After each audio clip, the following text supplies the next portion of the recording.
ये कहानी एक छोटे से गांव की है जो घने जंगल के बीच बसा हुआ था। गांव के पास ही एक पुराना तालाब था जिसे लोग काला पानी के नाम से जानते थे। तालाब के पानी का रंग इतना काला था कि उसमें कुछ भी नजर नहीं आता था। लोग कहते थे कि उस तालाब में एक आत्मा का बसेरा है जो रात के अंधेरे में शिकार करती है। सीता एक नवयुवती थी जो अपने माता पिता के साथ उसी गांव में रहती थी।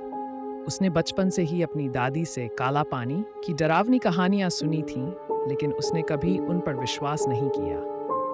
एक दिन गांव में एक त्योहार मनाया जा रहा था और सारी लड़कियां एक साथ तालाब के पास झूलों पर झूल रही थीं। रात होते होते सीता और उसकी एक दोस्त रानी झूलों पर ही थीं। त्योहार के जश्न में डूबी सीता ने रात के अंधेरे का ध्यान नहीं दिया, लेकिन रानी को एक अजीब सा एहसास हो रहा था।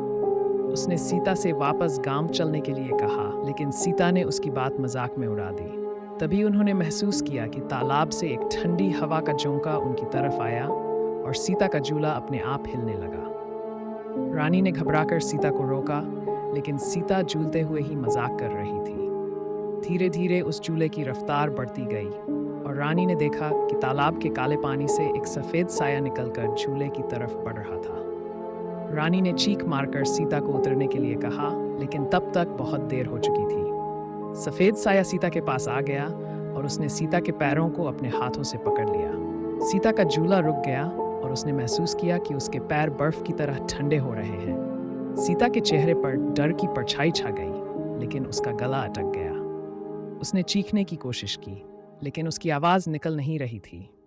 सफेद साया ने अपने दोनों हाथ सीता के पैरों पर रखे और उसे झूले से नीचे खींचना शुरू कर दिया। सीता ने अपने आप को बचाने की कोशिश की, लेकिन साया ने उसे तालाब के काले पानी में खींच लिया। सीता का सांस लेना मुश्किल हो गया। उसकी आंखों के सामने सिर्फ अंधेरा था। रानी डर से बेहोश हो गई। जब अगले दिन लोग उस तालाब के पास आए तो उन्होंने देखा कि सीता की लाश तालाब के किनारे पड़ी थी। उसका चेहरा डर से विकृत हो चुका था और उसके पैरों पर बर्फ की सी ठंडक थी। गांव के लोग समझ गए कि काला पानी की आत्मा ने अपना शिकार कर लिया है। अब गांव के लोग रात के समय तालाब के पास नहीं जाते, क्योंकि उन्हें पता है कि काला पानी की आत्मा अब भी शिकार की तलाश में वहीं मंडरा रही है और जो भी उस तालाब के करीब जाएगा उसकी किस्मत भी सीता जैसी ही होगी।